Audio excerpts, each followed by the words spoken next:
Billionaire abandons pregnant fiancée, but years later finds 4 children identical to him. The paper trembled in Sarah Adams's hands as she reread the few words scribbled on the crumpled sheet for the 10th time. "I can't do this. I'm sorry." Michael's hurried handwriting clashed with the elegant hotel stationery from the Grand Plaza Hotel, where the wedding would take place in less than 24 hours. Or rather, it should have taken place. It was ironic how just 2 hours earlier, she had been holding another piece of paper in her hands, a positive pregnancy test she had planned to reveal to Michael during their first dance as newlyweds. The small pink wrapper was still in her purse, forgotten amidst the chaos that morning had become. Sarah let herself collapse into the chair of the luxurious hotel room, her legs no longer able to support the weight of the reality crashing down on her. The wedding dress, hanging like a silent sentinel near the window, now seemed to mock her shattered dreams. "Miss Adams?" The hesitant voice of the hotel coordinator broke into her thoughts. "The vendors are asking about the flower arrangements and—" "Cancel everything," Sarah whispered, her voice cracking on the final syllable. "Just cancel everything." 8 months. It was hard to believe that in just 8 months her life had changed so drastically, only to fall apart in a matter of minutes. She still vividly remembered the day she met Michael Anderson. As a teacher at the prestigious Rainbow Gardens Elementary School, Sarah was used to her calm routine teaching 3rd grade. That autumn afternoon, she had decided to take her students outdoors for a special art project, using fallen leaves to create collages. Michael had appeared suddenly, his immaculate suit contrasting with the park setting. He was inspecting the area for his new real estate project, a luxury residential complex that would be built nearby. Initially, Sarah confronted him, worried that the development might affect the green area her kids loved so much. "I promise I'll preserve every tree in this park," he had said, a genuine smile lighting up his face as he crouched down to help one of her students collect golden leaves. "In fact, I plan to expand the green space. Maybe we can even add an educational area for school projects." That moment marked the beginning of something Sarah believed was magical. Michael wasn't just another businessman driven by profit. He truly cared about the impact his projects had on the community. In the weeks that followed, he would coincidentally show up at the park during Sarah's outdoor lessons, always bringing ideas to improve the space, and eventually gathering the courage to invite her out for coffee. Their romance bloomed like the spring flowers soon to come. Michael surprised her with small gestures, a special coffee delivered to the teacher's lounge in the morning, a rare teaching techniques book she had casually mentioned, tickets to educational art exhibits. Every gesture showed that he really paid attention to who she was and what made her happy. The marriage proposal came during the opening of the new educational park he had developed, inspired by Sarah's classes. On one knee, amid dozens of her students holding colorful balloons, Michael had promised to make her the happiest woman in the world. Sarah blinked, returning to the present. How could everything change so quickly? The past few weeks had been a whirlwind of wedding preparations, with Michael seeming increasingly distant, but she had chalked it up to the stress of the major projects he was overseeing. Her fingers unconsciously brushed over her still flat abdomen. A life was growing there, or rather 4 lives, as she would discover weeks later. The future she had so carefully planned now loomed as a giant question mark. Her phone buzzed in her purse for what felt like the 100th time. Probably another message from Emily, her best friend and maid of honor, or from her mother, or from the many guests who were beginning to learn about the cancellation of the wedding of the year, as local papers had dubbed the union of prestigious businessman Michael Anderson and beloved teacher Sarah Adams. With trembling hands, Sarah finally reached for her phone. Among the dozens of messages of concern and support, there was nothing from Michael. It was as if he had simply vanished into thin air, leaving behind only that cold note as proof that it hadn't all been just a bad dream. A sharp sound escaped her throat, something between a laugh and a sob. On the opposite wall, the clock read 9:47 in the morning.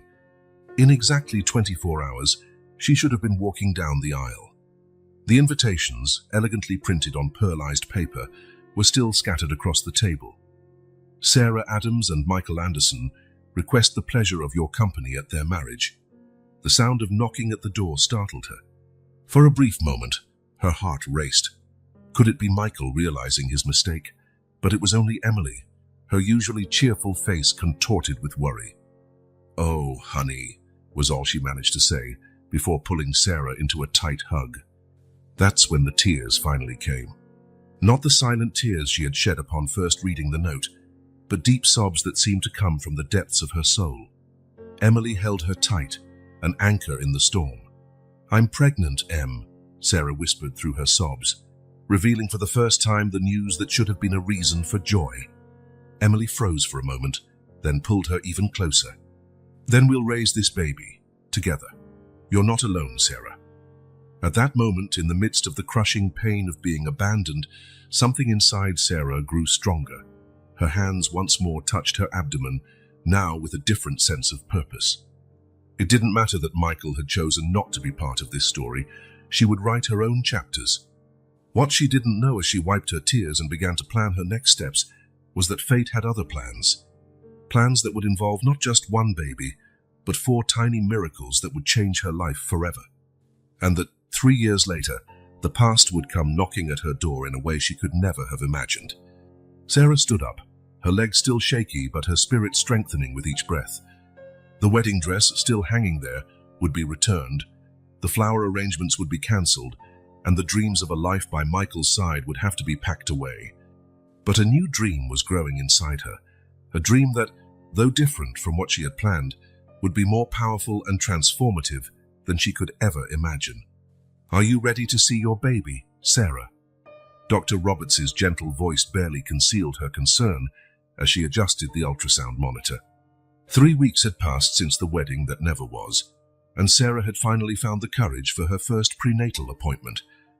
Emily was gripping her hand tightly, both watching the black and white screen intently. The exam room was silent except for the rhythmic sound that began filling the space. A heartbeat. Dr. Roberts frowned slightly, moving the transducer slowly. Her eyes widened slightly. "Oh, is something wrong?" Sarah felt her heart speed up. "Not exactly wrong." The doctor adjusted the equipment again. "Sarah, I'm seeing more than one baby here." Emily squeezed Sarah's hand more tightly. "Twins," Sarah whispered, a mix of fear and excitement in her voice. "Doctor." Roberts kept moving the transducer, her expression growing more focused. "Actually," she paused, checking again. "I see 4 distinct gestational sacs, quadruplets." The silence that followed was deafening. Sarah felt the world spin for a moment, her mind struggling to process the information. 4 babies, not one, but 4 small lives growing inside her.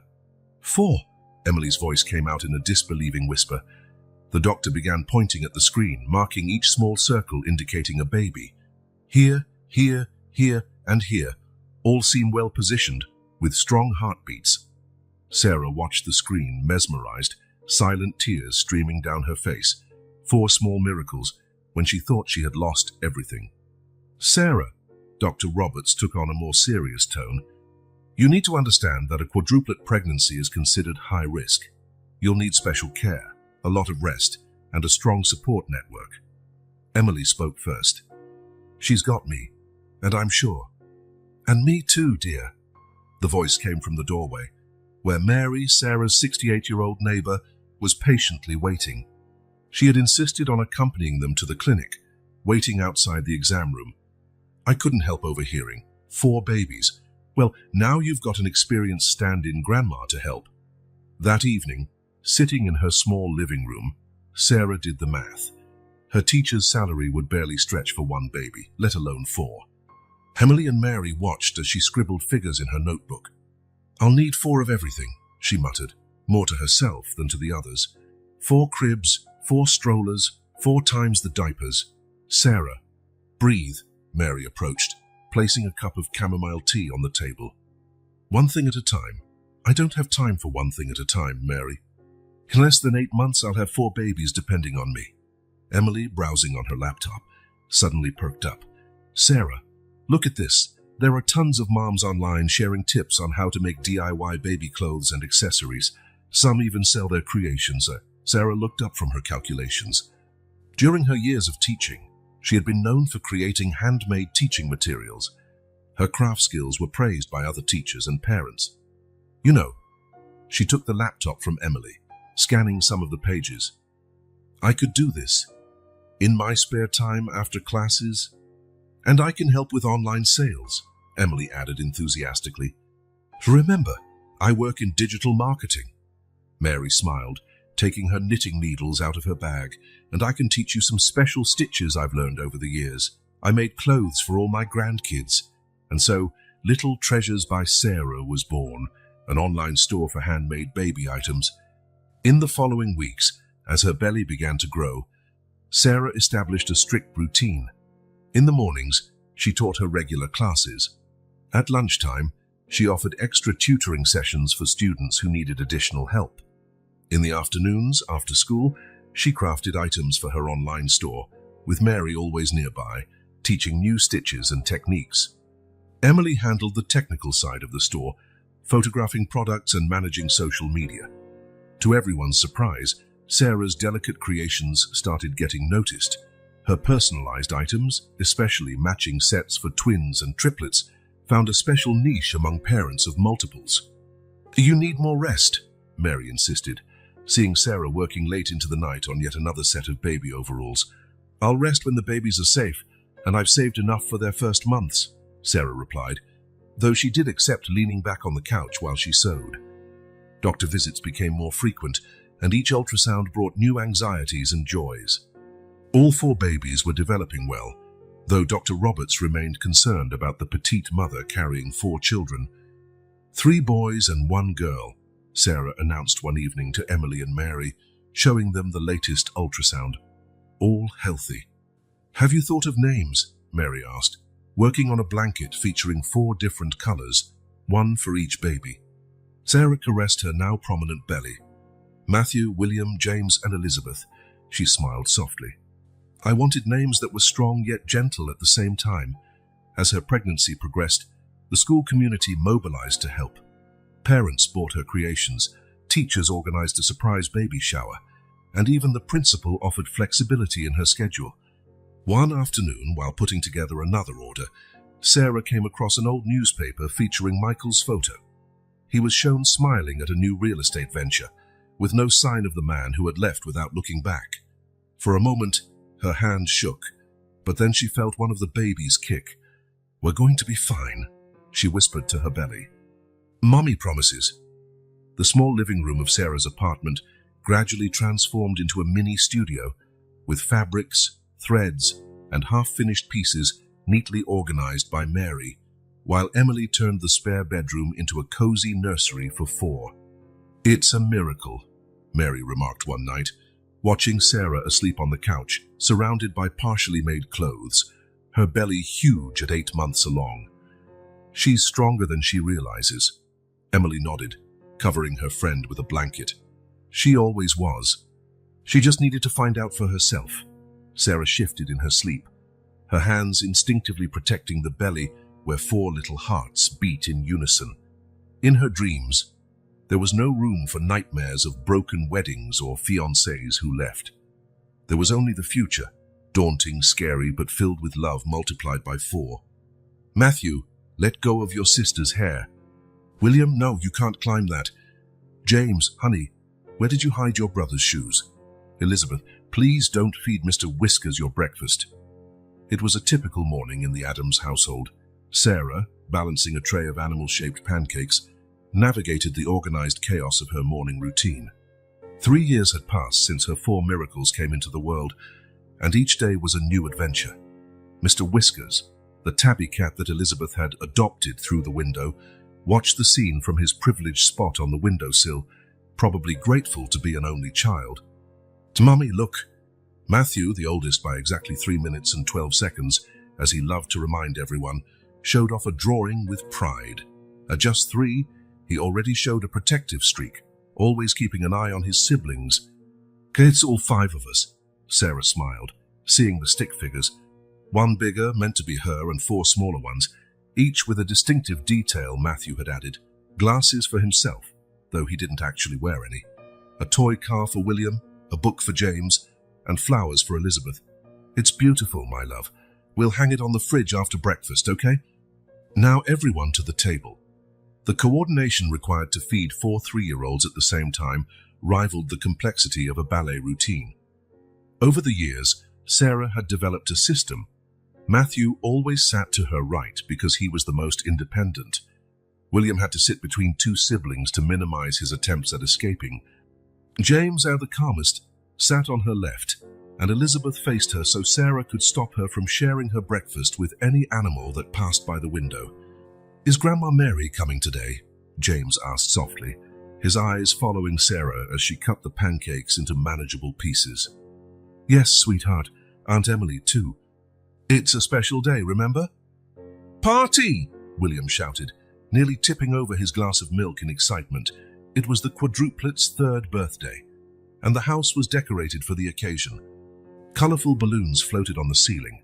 A handmade banner reading "Happy Birthday to our little miracles" hung across the room, and 4 identical cakes waited in the refrigerator, because Sarah had learned the hard way that 3-year-olds did not peacefully share a single birthday cake. The doorbell rang, and Elizabeth clapped her hands excitedly. "Grandma Mary."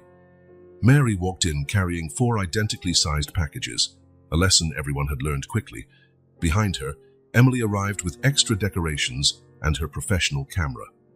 "Where are my little tornadoes?" Mary opened her arms, immediately besieged by 4 pairs of little arms. Sarah watched the scene with her heart full. Her life hadn't gone according to her original plan, but it was perfect in its own way. Her online store, Little Treasures by Sarah, had grown beyond her expectations, allowing her to work from home and dedicate herself full-time to the children. The spare bedroom had turned into a professional crafting space, where she created pieces while the kids played under her supervision.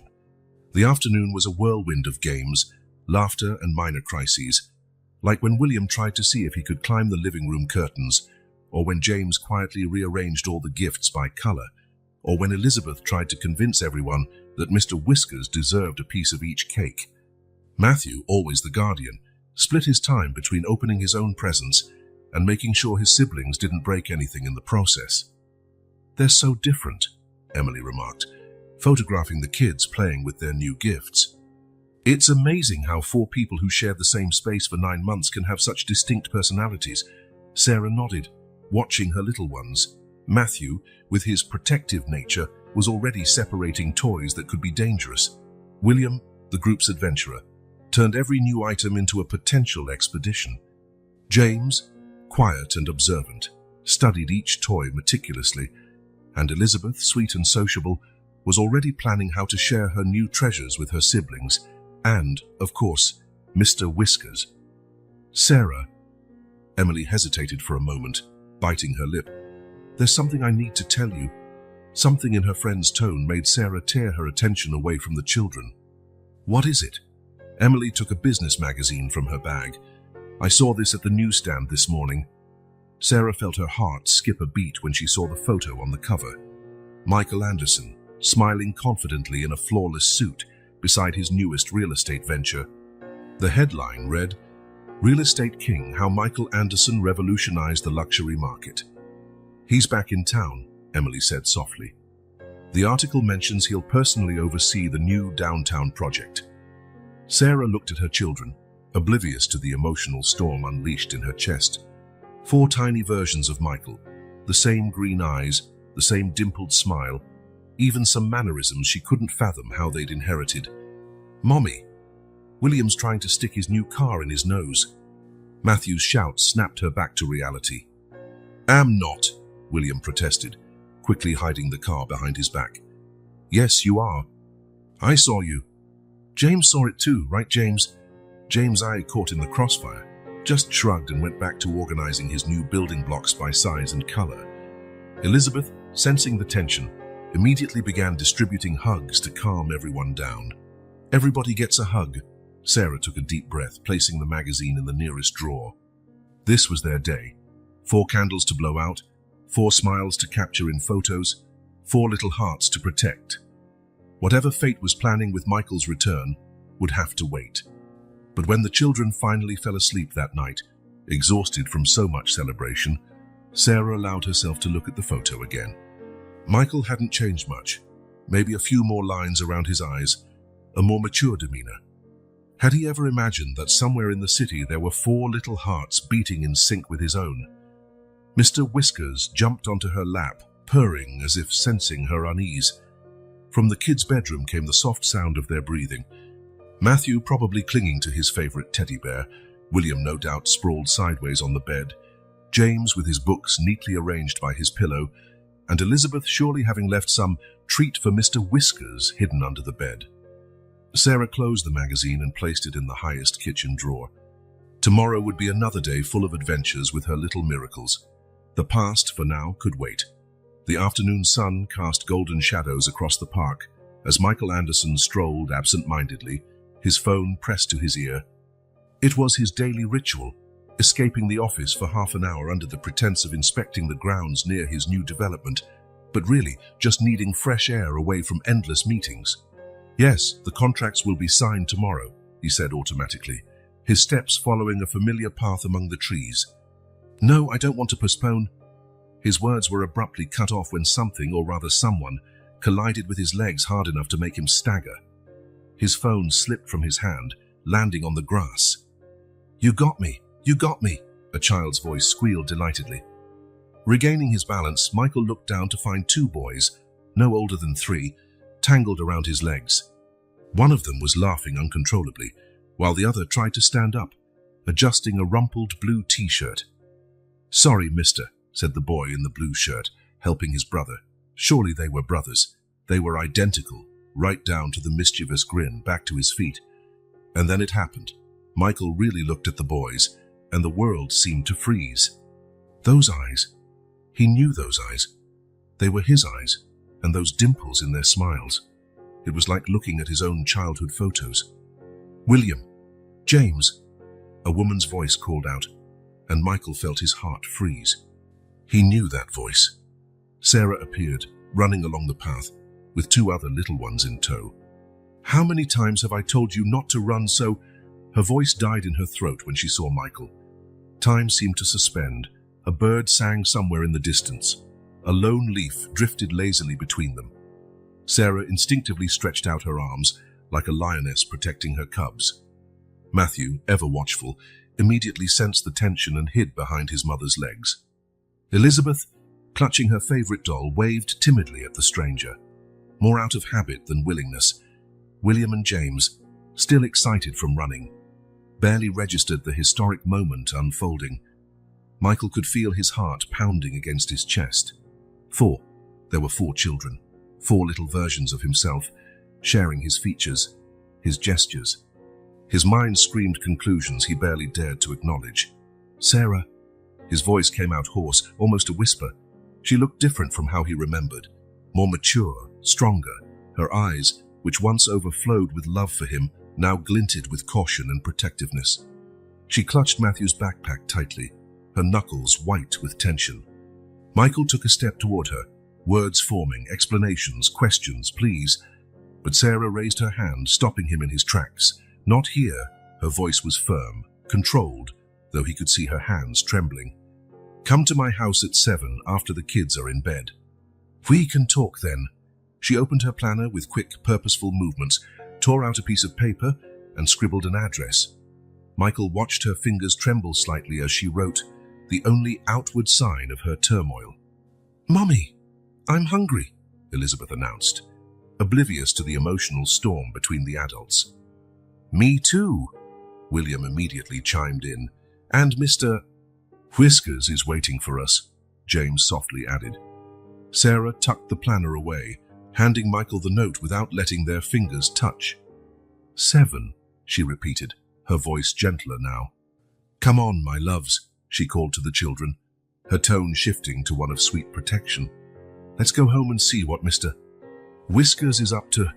Michael stood frozen, watching as she gathered the children with the efficiency of someone who'd perfected this routine over the years. Matthew shot him one last wary look before taking his mother's hand.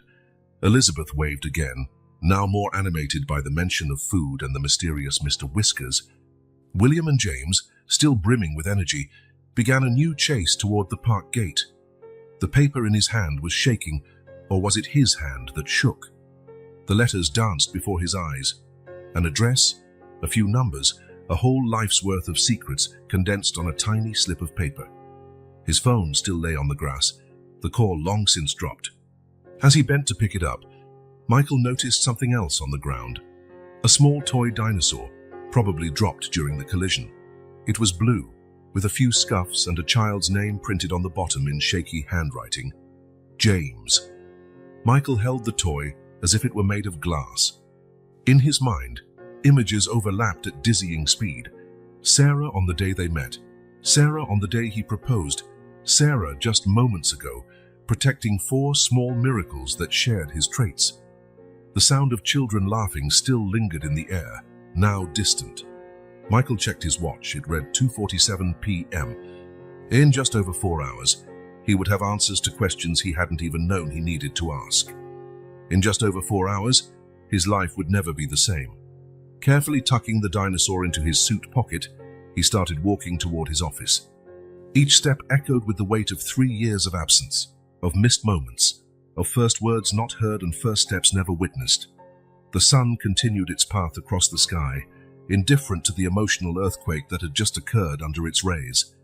A soft breeze swayed the empty swings in the park, like a pendulum counting down the hours until the next chapter of this story would begin. At exactly 7:00 p.m., the doorbell rang. Sarah took a deep breath, checking the monitor in the children's room one last time. All 4 slept peacefully, exhausted from the morning's excitement at the park. Matthew clung to his favorite teddy bear. William had kicked off all his blankets. James slept surrounded by his storybooks, and Elizabeth clutched her beloved doll.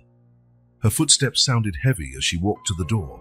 Beyond it, Michael waited, still in his work suit, though his tie was loosened and his jacket creased from hours of restless pacing. "Come in," she said simply, leading him to the living room.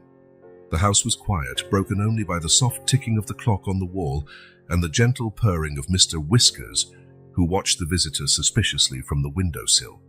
Michael paused in front of a photo collage on the wall, snapshots of the past 3 years he had missed. The first moments in the hospital, 4 tiny bundles in Sarah's arms, their first birthday, frosting covering happy faces, first steps, first words, first time at the beach. "These are 3 years of stories you don't know," Sarah broke the silence, her voice controlled but with a slight tremor. Michael turned to her, pulling something from his pocket. "James left this at the park," he said, holding out the small blue dinosaur. Sarah took the toy, her fingers accidentally brushing his. The brief contact sparked an electric current through them both, a flood of memories from a not-so-distant past. "Why?" Michael's voice came out rough, laden with emotion. "Why didn't you ever tell me about them?" It was as if something inside Sarah finally broke. 3 years of bottled-up anger, sleepless nights, silent tears, all erupted at once. "Never told you." Her voice rose an octave, tears of anger welling in her eyes. "I tried to tell you, dozens of times, calls, messages, visits to your office." Michael stepped back, stunned. "What are you talking about? I never—" "The first time was 3 days after you left," Sarah continued, words pouring out like a dam bursting. "I went to your office. Your assistant said you were in a meeting. I left a message, 20 messages. I called so many times I memorized the hold music at your company." She walked over to a drawer, pulling out a worn folder. "Here. Every call record, every email I sent. 15 attempts in the first month, 12 in the second, until I finally understood you didn't want to be found." Michael took the papers with trembling hands, his eyes scanning the dates, the times, the desperate attempts at contact. "Sarah, I swear I never received any of this." "Don't you dare!" She snatched the papers back. "Don't you dare pretend you didn't know. You chose to leave, pregnant or not. You left just a note, as if 8 months of our lives meant nothing." The silence that followed was deafening. Michael staggered to the couch, collapsing as if his legs could no longer hold him. "4," he murmured, looking at the pictures. "There are 4 little lives that I—" A sharp cry interrupted the conversation. Elizabeth Ian from the children's room monitor. "Mommy!" came the groggy, frightened voice of the little girl over the intercom. Sarah straightened up immediately, years of maternal instinct kicking in. "You have to go," she said firmly. "Now isn't the time." "Sarah, please." "No, Michael. There are 4 children upstairs who are my only priority right now. We have to handle this step by step, for their sake." Elizabeth's cry grew louder. Sarah was already halfway up the stairs when Michael called out to her. Can I see them again?" She paused, one hand on the banister. "We'll figure this out like adults, Michael. For their sake. But for now, go." Michael walked to the door, his steps as heavy as lead. Before leaving, he stopped, watching Sarah ascend the stairs. Through the still active monitor on the table, he could hear her soft, reassuring voice. "Mommy's here, princess. It was just a bad dream." The door closed quietly behind him, but Michael couldn't bring himself to move. Standing on the porch, he could still hear Sarah humming a lullaby, the same lullaby his own mother used to sing to him before his father left. Realization hit him like a punch to the gut. He wasn't just the man who had abandoned Sarah, he was the father who had abandoned his children, repeating a cycle he had sworn never to continue. Mr. Whiskers watched him through the window, his feline eyes conveying all the judgment Michael felt he deserved. On the sidewalk, his driver waited patiently, unaware of the emotional earthquake that had just taken place inside that seemingly ordinary house. Michael pulled out his phone, staring at the lock screen. The photo of his latest corporate triumph, which had seemed so important until that morning, now looked utterly meaningless. Somewhere in that house, 4 little hearts beat in sync with his, and he had missed 3 years of each beat. The moon began to rise in the sky, silvery and indifferent to the drama unfolding beneath its glow. Michael finally moved toward the car, each step echoing with the weight of his past choices and the responsibility of his future decisions. Before getting into the vehicle, he looked back one last time at the lit window on the 2nd floor, where Sarah was still softly singing to Elizabeth. The curtains swayed gently in the nighttime breeze, like a page turning in a story far from finished. 3 days after that initial encounter, Michael once again stood before Sarah's door. This time, he wasn't burdened by surprise, but by a different kind of anxiety. In his hands, he held an old wooden box. Sarah opened the door without a word, just nodding for him to come in. The children had just gone to bed. He could see a few toys still scattered around the living room, silent witnesses to another day of adventures he hadn't witnessed. "Did they sleep well?" Michael asked quietly, his eyes landing on a child's drawing pinned to the fridge, 4 stick figures plus a bigger one. "Matthew had a bit of trouble. He always gets restless when it rains," Sarah answered, surprising even herself with the natural way she shared such a detail. Michael absorbed that small piece of information about his oldest son like a man dying of thirst in the desert. Every detail about the children was a treasure he clung to desperately. "I need to show you something," he finally said, sitting on the couch and placing the wooden box on the coffee table. "I need you to understand, not as an excuse, but an explanation." Sarah sat in the armchair opposite him, keeping her distance, but her eyes betrayed a cautious curiosity. Michael opened the box with reverent care. Inside, there was a worn teddy bear, a few old photos, and a yellowed envelope. His hands shook slightly as he picked up one of the photos. "This is me when I was 5, he began, his voice thick with emotion, "taken on my birthday. The last one I spent with my father." Sarah leaned forward imperceptibly, looking at the photo of a smiling boy with the same dimples she now saw in their children. "That night," Michael went on, his voice low and tense, "my dad said he was going out to buy more film for the camera. He never came back." The silence that followed was heavy with the weight of painful memories. "I spent years making up excuses for him." Michael let out a humorless laugh. "Maybe he got lost, maybe he had an accident, maybe—" His voice faltered. "Maybe he just didn't love me enough to stay." Sarah felt her own throat tighten. The confident, successful businessman she had once known was gone, replaced by a wounded 5-year-old boy. "My mother." He picked up another photo, this time of a young woman with sad eyes. "She never fully recovered. She worked 2 jobs to raise me, but I'd hear her crying every night." His abandonment broke something inside her. Michael stood abruptly, walking to the window. The rain outside traced patterns on the glass like silent tears. "The night before our wedding," he continued without turning around, "I had a panic attack. I started seeing signs that didn't exist, telling myself you'd be better off without me, that I'd only hurt you, that it was better to leave before—" His voice broke. Daniel was there, my best friend, my confidant. He said he understood my fears, that maybe it was better to end things before it was too late. Sarah felt her own hands trembling. "So you just left?" "Like a coward," Michael admitted, finally turning to face her. "I left a note. A note." His voice rose in self-condemnation. "Exactly like my father had done."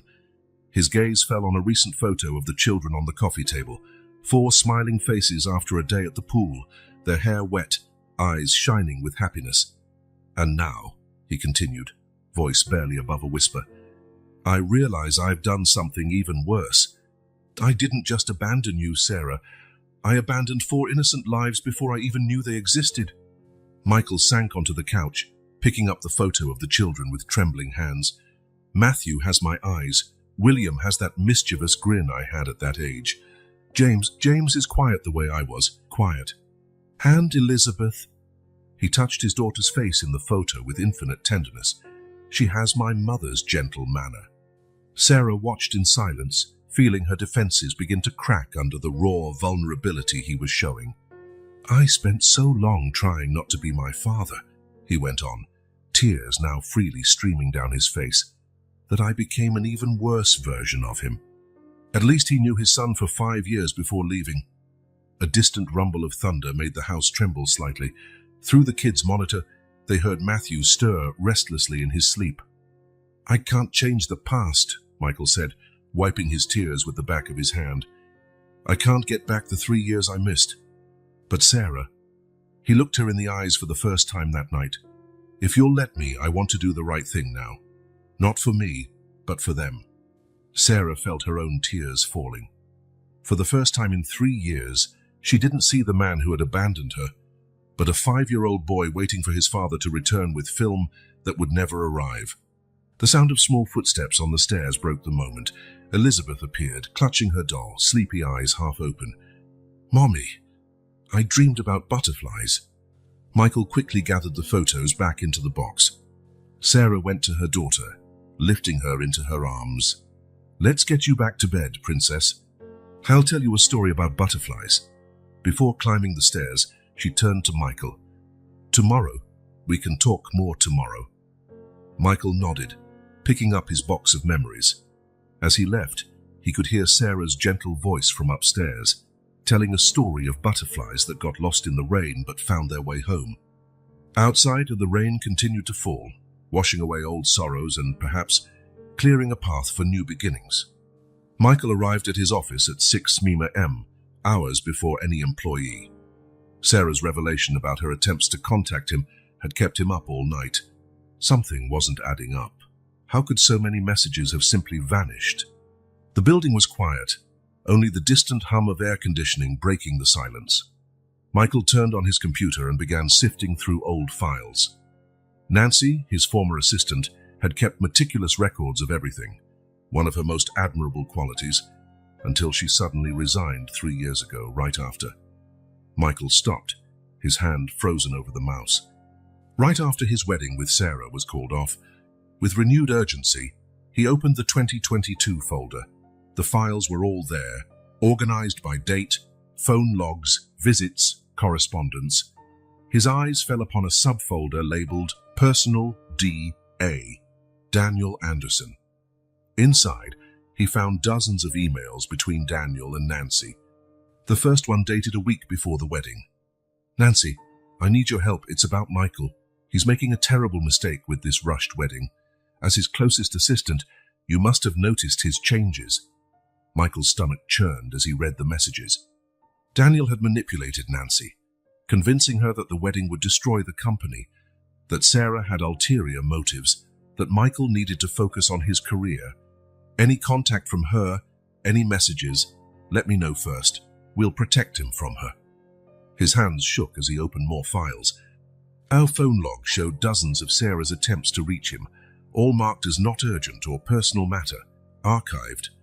Mr. Anderson, she came again today. She seemed very upset. I did as instructed and told her Mr. Michael was in a meeting. Michael stood up so abruptly that his chair slammed against the wall behind him. He crossed the corridor to the physical records room. In the 2022 section, he found a folder labeled Pending Correspondence.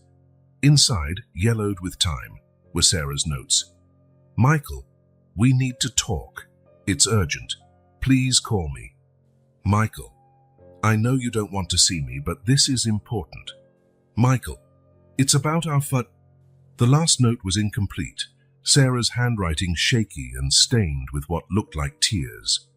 Mr. Michael. His current assistant's voice startled him. I'm sorry, I didn't know you were already here.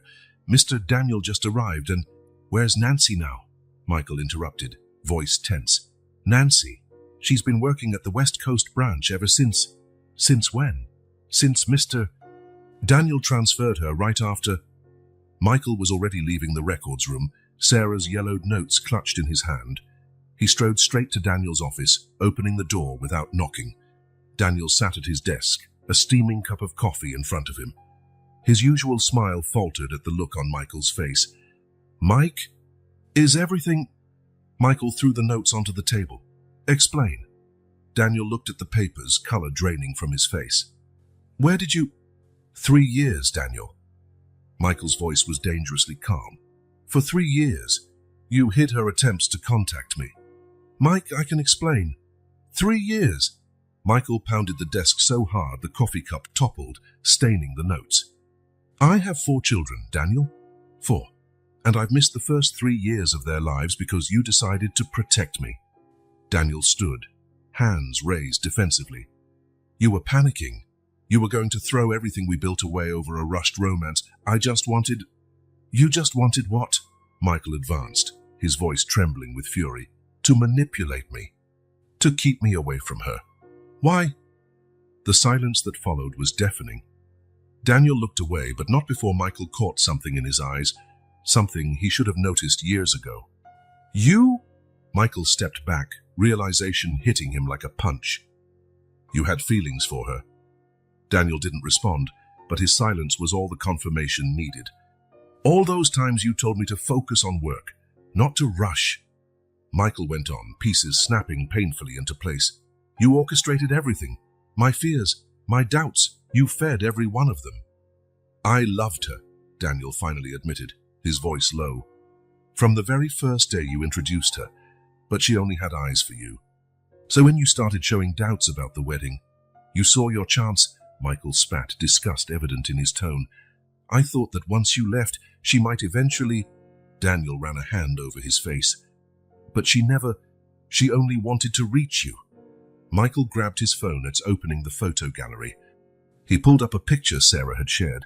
4 smiling faces, all with his dimples, his eyes. Look, he practically shoved the phone at Daniel.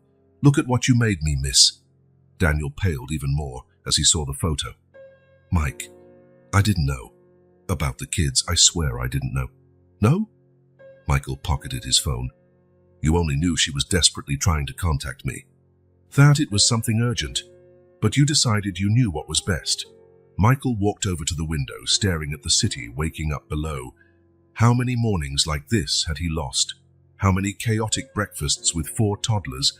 How many first smiles, first words, first steps? I want your letter of resignation by the end of the day, he finally said, not turning around. And Daniel, if you so much as try to contact Sarah or go near my children, the threat hung in the air, too obvious to need finishing. Daniel merely nodded, defeated. When Michael left the office, the sun was already high in the sky. In his pocket, Sarah's yellowed notes felt like lead, silent witnesses to 3 lost years he could never get back. His phone vibrated, another message from Sarah, with a photo. Elizabeth had woken up early and was attempting to make pancakes with Matthew's help. The kitchen was a mess of flour and happy faces. Michael sat in his car, staring at the photo for a long minute. The past couldn't be changed, but the future was still in his hands. Michael parked in front of Sarah's house on a Saturday afternoon, his car loaded with carefully chosen packages. He'd spent hours in the educational toy store, picking meaningful gifts, For Matthew, a little scientist kit. For William, building blocks. For James, a set of illustrated books. For Elizabeth, an art set. "Remember," Sarah said as she opened the door, "they're young. Don't expect too much from this first visit." The sound of laughter and running feet came from the living room, where the quadruplets were playing under Mr. Whisker's watchful eye. Michael's heart pounded. This would be his first real interaction with his children. "Kids," Sarah called gently, "remember the friend of Mommy's we met at the park? He's here to visit us today." Matthew reacted first, stopping his game to watch the visitor with curious eyes that were a mirror of Michael's own. William, who'd been trying to build a fort out of cushions, immediately abandoned his project and ran to see what was happening. James glanced up from his favorite book, but stayed put. Elizabeth White, who had been brushing a doll's hair, offered her usual friendly wave. "I brought some things for you," Michael said, his voice trembling slightly as he sat on the rug, keeping a respectful distance. "Presents?" William asked excitedly. "Like Christmas?" "William," Sarah gently cautioned, "let Michael show us what he brought." Michael began taking packages from a large decorated bag. "This one is for Matthew," he said, handing over the first box. Matthew approached cautiously, accepting the gift with a whispered thank you that squeezed Michael's heart. He opened it methodically, his eyes going wide at the science experiment kit. "Look, Mommy," he exclaimed, showing Sarah. "It even has a real microscope." "And this one is for William," Michael went on, handing him a second gift. William practically snatched it from his hands, ripping the wrapping paper enthusiastically. "Wow! Building blocks. Can I build a castle? Or a spaceship? Or a space castle? Do you know how to build space castles?" The barrage of questions made Michael laugh, easing some of the tension. "We can try building whatever you want." James hadn't moved from his corner, so Michael brought the gift over to him. "I hear you really like stories," he said softly. James accepted the package carefully, running his small fingers over the cover of the first book he revealed. "It has dinosaurs," he murmured, a tiny smile on his face. "And for Princess Elizabeth." Michael handed over the last present, feeling his heart melt as she smiled even brighter. "Look, Mr. Whiskers." Elizabeth showed the art set to the cat, who observed everything with his characteristic air of superiority. "Now I can make portraits of you." Soon, the living room turned into organized chaos of playtime.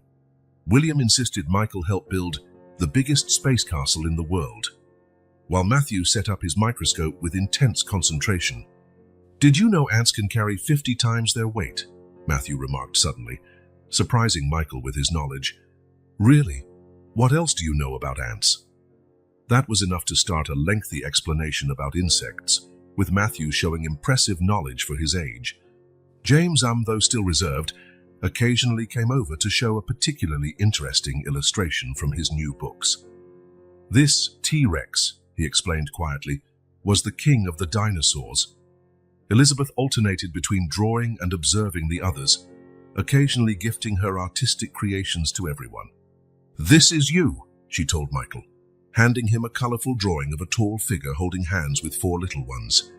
Michael felt tears forming as he looked at the simple yet meaningful artwork. Sarah, watching from nearby, also appeared moved.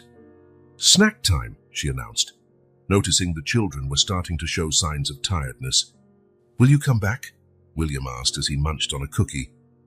"If your mom allows it," Michael replied, glancing at Sarah. "Could you come tomorrow?" Matthew chimed in.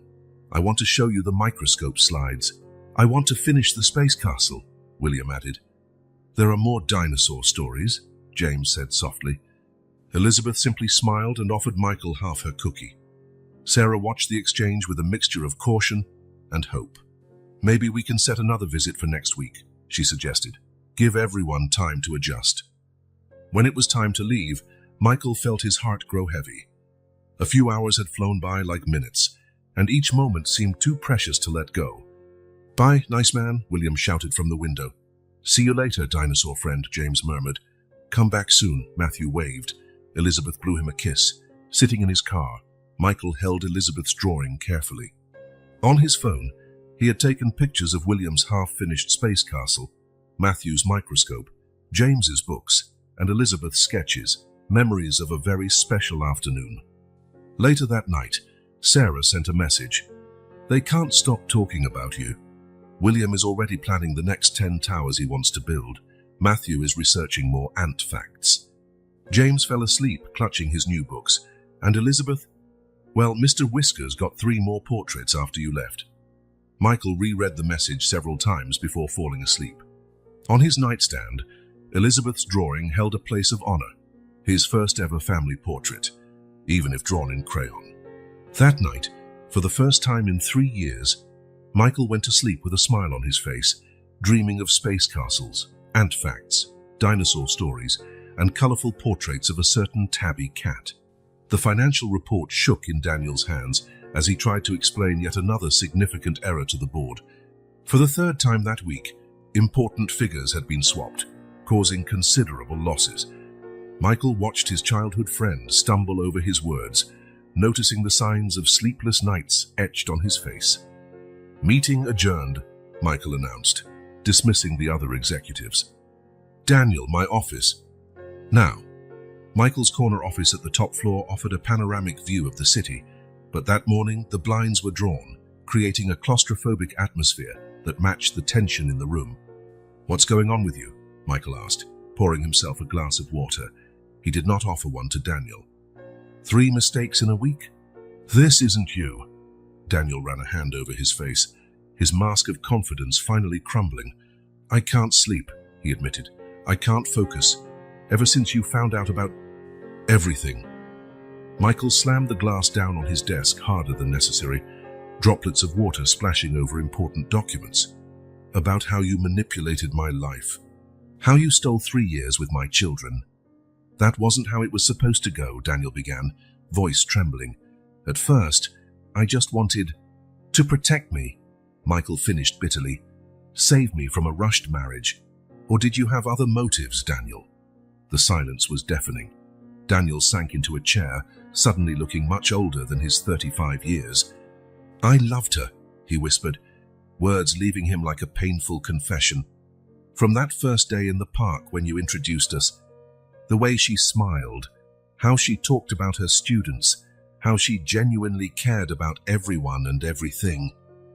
Michael felt his stomach churn. How many times had Daniel been present during his moments with Sarah?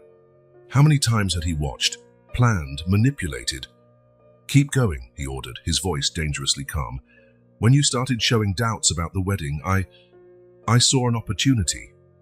Daniel stared at the floor, unable to meet Michael's gaze. "I knew about your fears of abandonment, about your father. It was so easy to feed those insecurities." Michael moved closer to his desk, opening a drawer. From inside, he retrieved a stack of papers, Sarah's messages and notes from years ago. "And when she tried to reach me? When she desperately tried to tell me about the pregnancy?" Daniel closed his eyes, as though the sight of those papers physically hurt him. "Nancy, she was loyal to me. I convinced her we were protecting the company, protecting you. Every time Sarah showed up, every message, every attempt, you played God with our lives," Michael concluded, his voice shaking with rage. "Mike, I swear I didn't know about the kids." Daniel tried to defend himself. "When I saw their picture, when I realized what I'd done." "What you'd done?" Michael finally exploded, slamming his fist on the desk so hard that a framed photo fell, glass shattering. It was a recent picture, him with the quadruplets at the park, all smiling for the camera. "You stole my children's first smiles, Daniel. Their first steps, their first words, moments I'll never get back." Daniel cowered in the chair, tears streaming down his face. "I'm so sorry," he whispered. "My God, I'm so sorry." "Are you?" Michael grabbed his phone, opening his photo gallery. Look! He practically shoved the phone in Daniel's face, scrolling through pictures Sarah had shared of the past 3 years. The babies in the hospital, their first Christmas, William's first steps, Matthew discovering his love of insects, James methodically arranging his books, Elizabeth making her first drawing. "Each of those moments," Michael continued, voice choking with emotion, "every smile, every tear, every achievement, you stole from me, all because of a sick obsession. I can fix this, Daniel said, abruptly standing. I can talk to her, explain this was all my fault. No, Michael's voice lashed through the air like a whip. You will never go near her or my children again, ever. Michael walked to the window and opened the blinds. Sunlight flooded the room, as though the universe wanted to illuminate every dark corner and every lie. I want your resignation by the end of the day, he repeated without turning around. Your shares in the company will be bought at market value. And Daniel, he turned now, his eyes steely, if I hear you even tried to contact my family. The unspoken threat lingered, all the more powerful in its silence. Daniel rose slowly, seeming to have aged decades in minutes. At the door, he paused one last time. You were my best friend, Mike. My brother. And you were going to be my best man, Michael responded bitterly. Ironic, isn't it? When the door clicked shut behind Daniel, Michael finally allowed his own tears to fall. 15 years of friendship, trust, and brotherhood destroyed by lies and manipulation. His phone vibrated, a message from Sarah. It was a photo of Elizabeth, proudly showing off a new drawing, 6 smiling figures, including Mr. Whiskers. Beneath it, in her childish handwriting, my family. Michael wiped his tears, a small smile forming. The past was full of betrayals and lost moments, but the future was full of possibilities, full of little smiles, building block castles, science experiments, and colorful drawings. Gathering his things, he left the office early that day. He had promised William he would help build a garage for the space castle, and Michael Anderson would never break a promise again. The meeting room was packed. Investors from all over the country had gathered for the presentation of Michael's new real estate project, potentially the biggest of his career. The contracts were ready to be signed, the financial projections were impressive, and his team had worked for months on this moment. Michael was in the middle of his presentation when his phone buzzed. Normally, he would have ignored it, but something made him glance at the screen. It was Sarah. His heart froze at the message. William is having an asthma attack. We're on the way to the hospital. For a moment, he was paralyzed. A room full of executives waited for him to continue, millions of dollars at stake. But all he could think of was William's face, his little adventurer struggling to breathe. I'm sorry, he said, closing his presentation. I have a family emergency. Mr. Anderson, his new assistant whispered urgently. This is a $50 million investment. My son is in the hospital, Michael replied, already packing his materials. Reschedule the meeting. The drive to the hospital felt endless. When he finally arrived at the children's ERE, he found Sarah pacing back and forth in the waiting room, with Matthew, James, and Elizabeth quietly watching her, obviously frightened. Michael? Sarah looked surprised to see him. But your meeting? How is he? Michael asked, his voice thick with concern.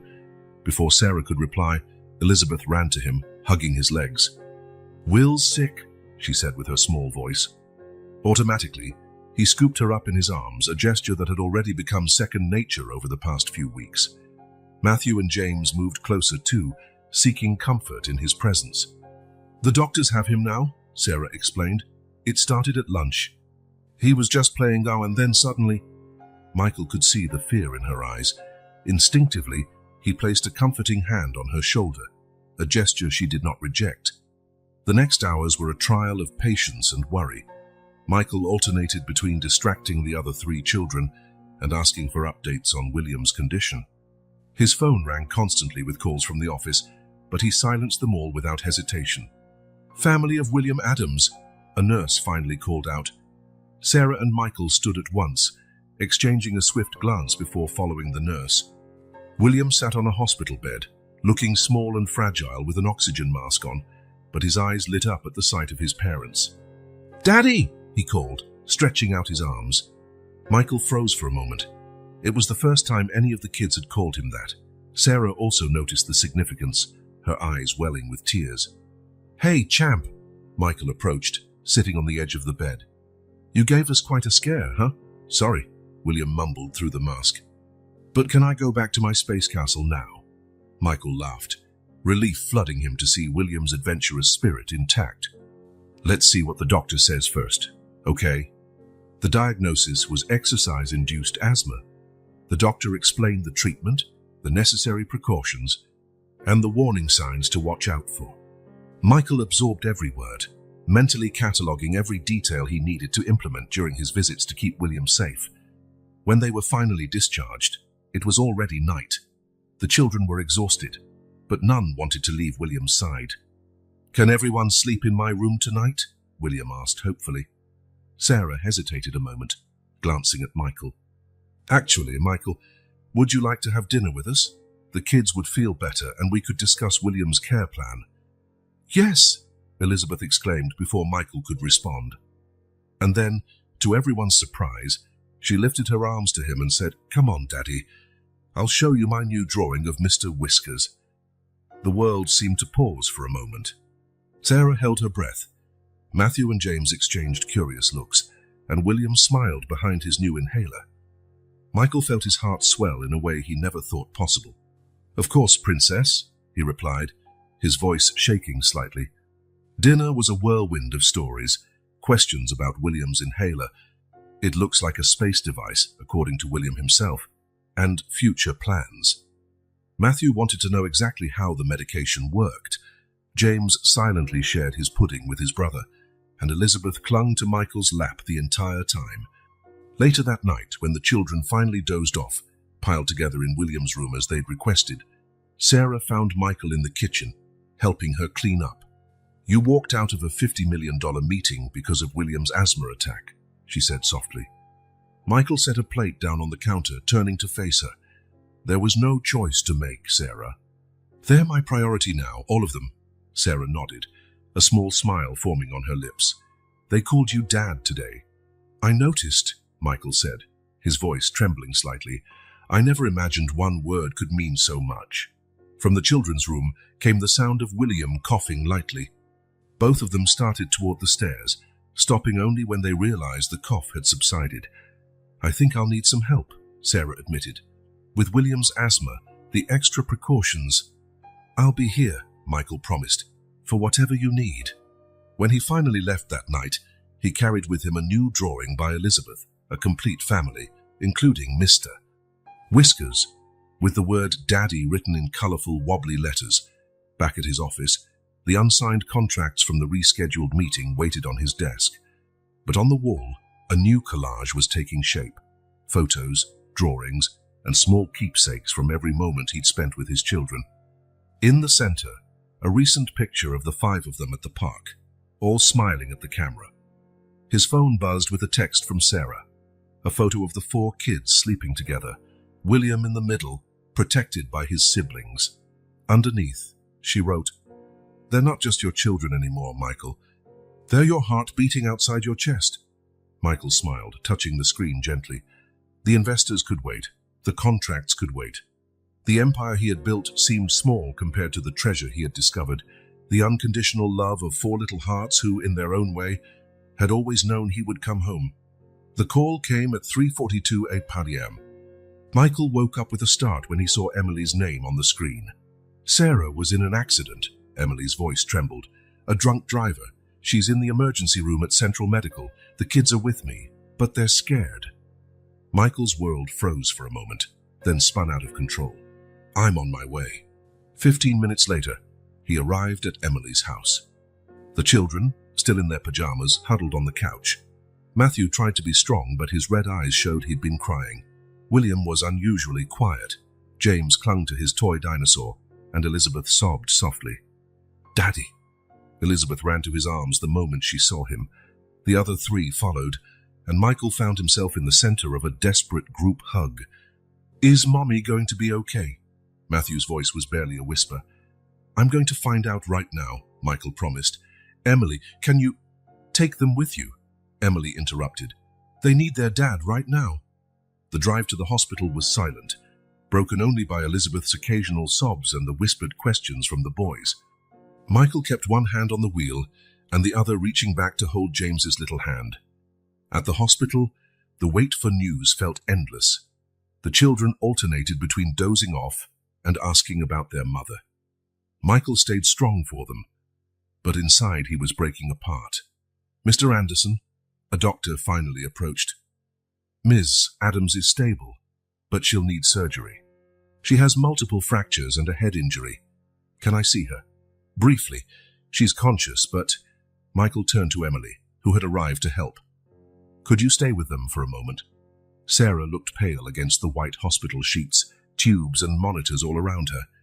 Her eyes opened as Michael entered. The kids, she murmured. They're with me, he assured her, taking her hand carefully. I'll take care of them while you get better. A faint smile touched her bruised lips. Do you know all their routines? William's meds, the stories James likes, I'll learn, Michael promised. I can handle it all. You just focus on healing. Over the following days, Michael discovered that being a full-time dad was the biggest challenge of his life, and the most rewarding. He turned the dining room into a temporary office, coordinating meetings between breakfast prep, helping with any preschool activities, and juggling the countless needs of 4 3-year-olds. Mr. Anderson, his assistant tried calling one day. The investors are worried about your absence and, sorry, I need to go. Elizabeth just spilled juice on William's inhaler. The routine was exhausting but necessary, waking up at 6 m to make breakfast, ensuring William took his asthma medication, helping Matthew with his science experiments, listening to James read dinosaur tales, admiring Elizabeth's new drawings. Between tasks, he visited Sarah in the hospital. The kids made drawings to decorate her room, and Michael kept a photo diary so she wouldn't miss a thing. Matthew tried making pancakes today, he said, showing photos on his phone. Well, he tried. The kitchen was a disaster, but he was so proud. Sarah looked at the pictures, tears in her eyes. They look happy. They miss you. But we're managing. Michael hesitated. Mary has been a huge help with schedules, and Emily comes every day after work. One particularly tough night, when William had a mild asthma flare-up and Elizabeth couldn't sleep from missing her mom, Michael found himself on the kids' bedroom floor, all 4 of them nestled around him as he read stories late into the night. Daddy, Matthew asked sleepily, will you stay with us forever now? Michael felt his heart clench. Yes, buddy, forever. Even after Mommy comes home, James asked quietly. Even then, if you and your mom want me to. Elizabeth, already half asleep, murmured, I do.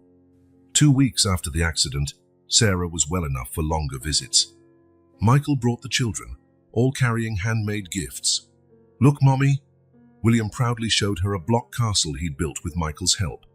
Daddy helped me make one just like it at home. And he figured out how to do my braid like you do, Elizabeth added, showing off her not-so-perfect but lovingly made hairstyle. He knows all the dinosaur stories too, James commented quietly. And he lets us do experiments in the kitchen, Matthew said, but only after we clean up properly. Sarah watched all of them with tears in her eyes. Not only had Michael maintained their routines, he had created his own traditions with them. He'd learned each preference, each fear, each joy. How did you manage? She asked once the kids had fallen asleep in the hospital chairs. Michael looked at the 4 little ones, all tuckered out. They taught me. Matthew showed me how to be patient. William taught me to be brave, even when I'm scared. James showed me that sometimes love is quiet. And Elizabeth, he smiled. She taught me that there's always room in the heart for more love. Sarah extended her uninjured hand, and Michael gently took it. You're a wonderful father, Michael. It took me a while to get here, he admitted. But now that I've found my place, I'm never leaving again. That night, after tucking the children into bed back at home, Michael found a new drawing of Elizabeth's on the fridge. It depicted all of them in the hospital room. Sarah in bed, the kids gathered around, and him standing beside her, a big red heart drawn on his chest. Underneath, in her childish handwriting, my family complete. Michael snapped a photo of the drawing and sent it to Sarah, along with a message. They tested me in every possible way these last few days, and for the first time in my life, I'm not afraid to fail.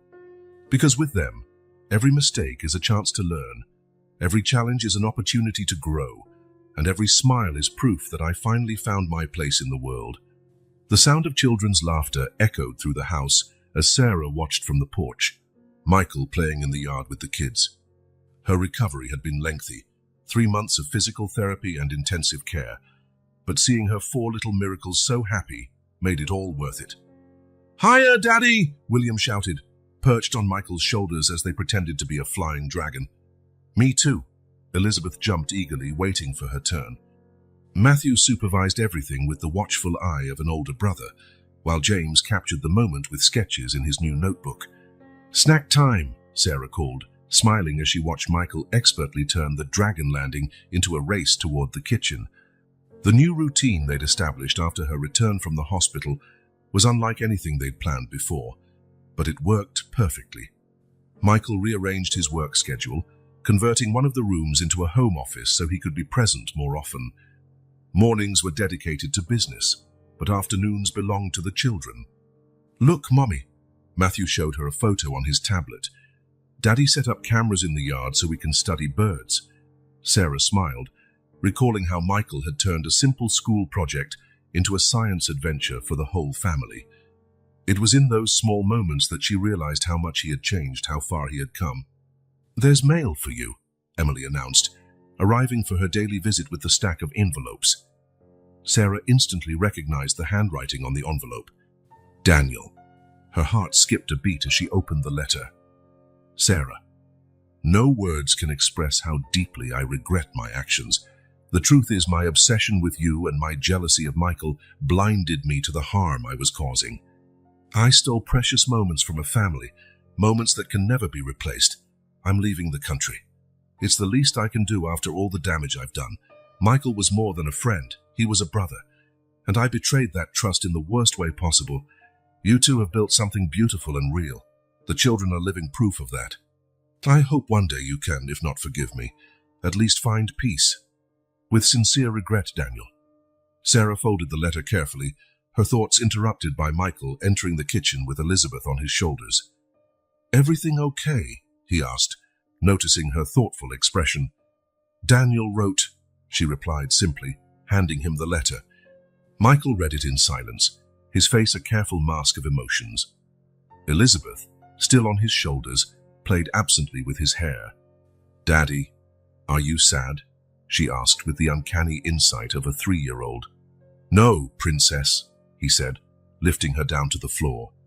"Not when I have all of you." That night, after the children finally slept, Sarah found Michael on the porch, gazing at the stars. "Have you forgiven him?" she asked softly, sitting next to him. "I don't know," he admitted, "but I also don't want to hold on to the hurt. I look at our kids and realize every moment with them is too precious to waste on resentment." Sarah's heart fluttered at how naturally he said, "our kids." This was what they had become, a real family, built not just by blood ties, but by daily choices of love and dedication. "They adore you," she said, noticing how he'd tidied the kids' toys in the yard before coming to join her. "William won't stop talking about the new rocket project you two are building. And Matthew's already planned our next 3 science experiments," Michael chuckled. "James wants to visit the Dinosaur Museum next weekend, and Elizabeth, well, Mr. Whiskers got 5 new portraits just today." They laughed together, a natural, comfortable sound that filled the space between them. Sarah realized her feelings for Michael had changed. They weren't the youthful, fiery love from before, but something deeper and more mature, built on respect and mutual understanding. "I reorganized my schedule," Michael said after a moment. "Moved most of my meetings online. I don't want to miss any more important moments. How did you convince the investors?" "I showed them that a CEO who can balance family and work makes more empathetic, mindful decisions." He grinned. "Besides, William made a special guest appearance in one of the video calls. After he explained his space rocket project in detail, nobody dared to question my priorities." Sarah laughed, imagining the scene. Her little astronaut could charm anyone with his enthusiasm. Mr. Whiskers chose that moment to join them, leaping elegantly onto Sarah's lap. From the children's room came the faint sound of James talking in his sleep, likely dreaming of his favorite dinosaurs. "Sometimes," Sarah confessed, "I look at all of this and can't believe we got here." Michael reached out, gently touching her hand. "And we took some detours, had some obstacles, but we ended up exactly where we were meant to be." His touch was gentle, full of unspoken promises that were still understood. Sarah laced her fingers with his, letting herself feel the familiarity and comfort of that contact. Somewhere inside the house, a clock softly chimed midnight. The yard was peaceful, except for the quiet hum of crickets and the calm breathing of the two adults. It was a moment of peace, acceptance, and fresh starts. "Sarah," Michael began, but he was interrupted by a sleepy call. "Mommy? Daddy?" It was Elizabeth, standing in the doorway with her favorite doll. "There's a monster under my bed." Michael stood up first, extending his arms to their daughter. "How about we check together, Princess? Mommy can come too." Elizabeth nodded sleepily, already snuggling into her father's arms. Sarah followed them inside, her heart overflowing with love for the little family they'd forged. As they chased away Elizabeth's nighttime fears with stories and cuddles, Sarah realized that some bridges, when rebuilt with care and love, become stronger than they were before. In that house full of children's laughter, colorful drawings, and dreams of rocket ships, they were building something truly extraordinary, a family. Dinner had been especially lively that evening. William recounted his school adventures, constantly interrupted by Matthew correcting the scientific details of his stories. James quietly shared his pudding with Elizabeth, who in turn tried to get Mr. Whiskers to taste her peas. Now, the children were playing in the yard under the orange glow of sunset. Michael watched from the porch as William and Matthew built what looked like a space station from fallen branches. James sketched intently in his notebook, and Elizabeth made a flower crown for Mr. Whiskers, who observed with typical feline dignity. Sarah joined him, carrying 2 cups of tea. The aroma of chamomile filled the air between them, blending with the scent of garden flowers and the children's distant laughter. "They look happy," Sarah commented, handing 1 cup to Michael. "You've done an amazing job with them," he replied, his eyes following the movements of their little miracles. "We've done it," she gently corrected him. "Over the past months, you've been the father they always deserved," Michael finished, his voice brimming with emotion. "The father I should have been from the start." A moment of silence passed between them, filled only by the sounds of the yard, the breeze rustling the leaves, the children's laughter, Mr. Whiskers' distant purr. "Sometimes," Michael continued, his voice low and intense, "I look at them and my heart nearly bursts with love. Then I remember I almost lost it all." Sarah observed his profile in the fading sunlight, noticing how different he looked from the young businessman she'd first met years ago. There was a depth in his eyes now, a wisdom that only comes through loss and learning. "Sarah," he turned to look at her, eyes shining with contained emotion, "I need you to know something." He set his teacup on the porch table, his hands trembling slightly. In the yard, Elizabeth had convinced James to make a matching flower crown for Mr. Whiskers. "I never forgot you," Michael admitted, voice husky. "All these years, even not knowing about our children, you were always on my mind." Sarah felt her heart race but said nothing, letting him continue. Every professional achievement, every new venture, it all felt empty without you there to share it. On the loneliest nights, I caught myself wondering how life would be if I hadn't been such a coward, if I had faced my fears instead of running. A gentle breeze stirred the porch curtains, carrying the sound of William explaining to Matthew why their space station absolutely needed a slide for emergencies. "I know I caused immeasurable pain," Michael said, voice shaking. "Not just to you, but to 4 little hearts I didn't even know existed. And maybe it's too much to ask, after everything." He paused, summoning courage. In the yard, Elizabeth had finally managed to place a second flower crown on Mr. Whiskers' head, and the cat seemed surprisingly content with his regal accessory. "But if you're willing," Michael met her eyes, "I want to try again.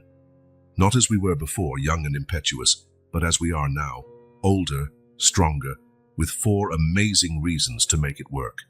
Sarah felt tears forming, but she didn't hold them back. "I won't run this time, Sarah," he vowed, voice gaining firmness.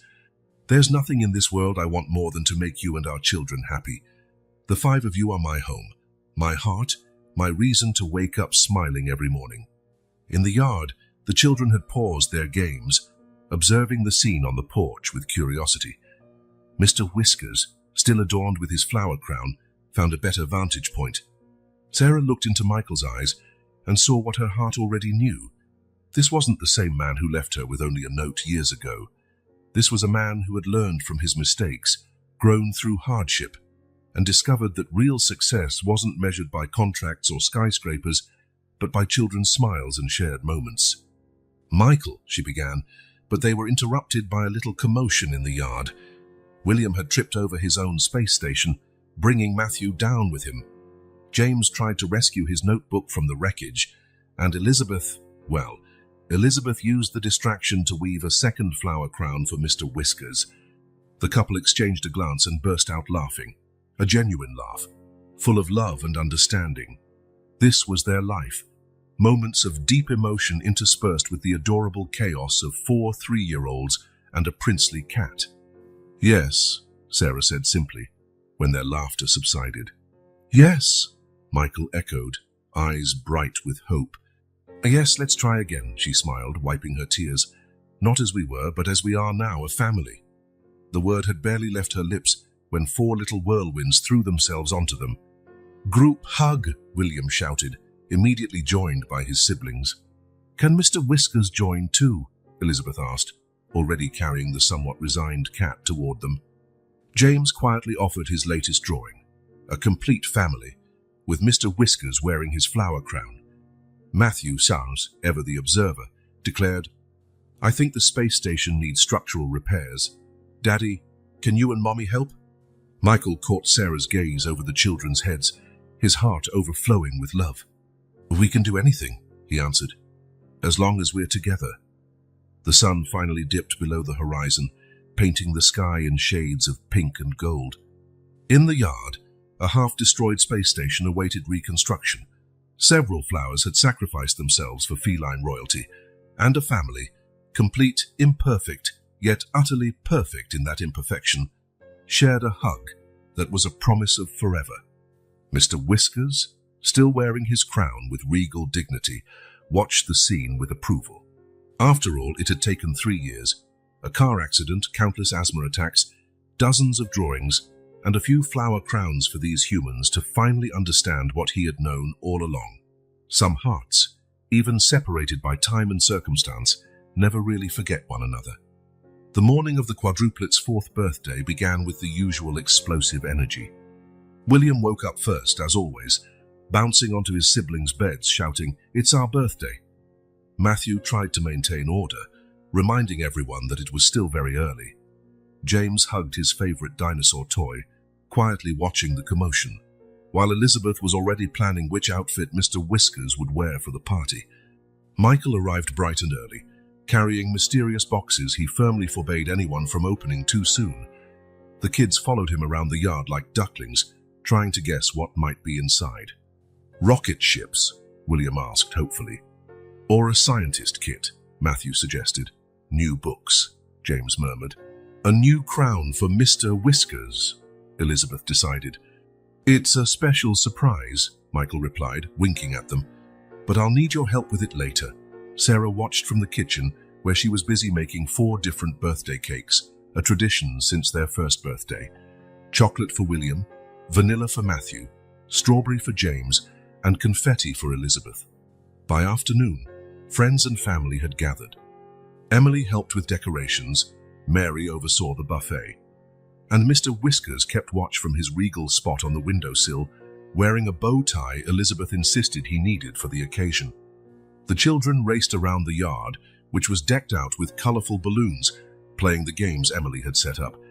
Sarah couldn't help noticing how nervous Michael seemed, checking his phone constantly and whispering with the kids between activities. "Is everything all right?" she asked, finding him once again fussing over the mysterious boxes. "Perfect," he said, kissing her forehead. "Just making sure everything goes according to plan." As the sun began to set, painting the sky pink and gold, Michael gathered the children for a special moment. Sarah looked on curiously as he handed each child something from the boxes. "Mommy," Matthew said solemnly, "can you come to the backyard gazebo?" Sarah followed her oldest son to the gazebo, decorated with twinkling lights. The soft music playing at the party faded, and it seemed all the guests had positioned themselves strategically around the gazebo. Then it began. Matthew entered first, holding a silver balloon spelling out marry. William came next, carefully balancing his balloon with me. James, surprisingly confident, carried our. Elizabeth, beaming, completed the phrase with daddy and a question mark. Sarah brought her hands to her mouth, tears already forming in her eyes as Michael approached. He looked handsome in a navy blue suit, the same shade he wore the day they first met in the park. Sarah, he began, his voice thick with emotion. Our love started off rocky, went through a lot of twists, but now... He knelt down, taking a small velvet box from his pocket. Now I know we're ready for our happily ever after. The children gathered behind him in a perfect semicircle, still holding their balloons. Mr. Whiskers, as if grasping the significance, left his windowsill perch to sit elegantly near Elizabeth. When I left you that day, Michael continued, I was running not just from you, but from myself, from all my fears and insecurities. I didn't know I was also running away from the greatest blessing life could give me, our family. William could barely stand still with excitement, subtly held back by Matthew. James smiled shyly, and Elizabeth was already crying happy tears, even though she was too young to fully grasp the moment. Fate gave us a second chance, he said, opening the box to reveal a delicate ring with 4 small blue stones encircling a central diamond. Through 4 little miracles, who have your eyes, your heart, and thank goodness, your common sense, he joked, drawing emotional laughter from the crowd. This time, he went on, there's no fear, no doubt, only certainty. The certainty that my place is by your side, raising our children, building memories, facing every adventure life brings. Sarah couldn't hold back her tears any longer. They streamed down her face. Sarah Adams, Michael pronounced each syllable with love. Would you do me the honor of becoming my wife? Will you allow me to spend the rest of my life trying to be the man you and our children deserve? Before Sarah could answer, William blurted out, Say yes, Mommy, then we can eat cake. The tension of the moment broke in a burst of laughter. Matthew rolled his eyes at his brother. James smiled behind his balloon, and Elizabeth began tossing flower petals she'd stashed in her pockets for precisely this moment. Yes, Sarah answered amid tears and laughter. Yes, 1,000 times yes. Michael stood and enveloped her in a passionate kiss, sealing the promise. The children immediately abandoned their balloons to join in the hug, turning the romantic moment into a big family group embrace. Now we're a real family, Elizabeth declared happily. We already were, Princess, Michael gently corrected her as he slipped the ring onto Sarah's finger. This just makes official what our hearts already knew. The party continued late into the night, now a double celebration. The 4 cakes were cut amid laughter and well wishes. William managed to get chocolate frosting on his new suit. Matthew made an impromptu speech about being the firstborn and thus the first to approve of Dad. James offered a special drawing for the moment, and Elizabeth managed to convince everyone that Mr. Whiskers needed a piece of each cake. Much later, when the children finally crashed, piled together in William's bed this time, still wearing their party clothes, Sarah and Michael found themselves back at the light-filled gazebo. The blue stones, Sarah said, admiring her ring. They're for them. One for each of our little miracles, Michael confirmed, because they're the ones who brought us back together, who taught us the true meaning of unconditional love. Sarah rested her head on his shoulder, gazing at the stars beginning to appear in the night sky. Sometimes you have to get lost to find your way home. And what a home we've found, Michael replied, kissing her forehead. From the children's room drifted the soft sound of their peaceful breathing. Mr. Whiskers, still sporting his bow tie, kept watch at the foot of the bed, guarding the little one's sleep. In the yard, the balloons from the proposal still floated gently in the night breeze, their letters now forming not a question, but a declaration of the love that had overcome time, distance, and every obstacle. Because sometimes, life's greatest treasures come disguised as challenges. Sometimes, a broken heart is needed to truly learn how to love. And sometimes, It takes 4 little miracles to show 2 stubborn hearts that real love, when it's true, always finds its way back home.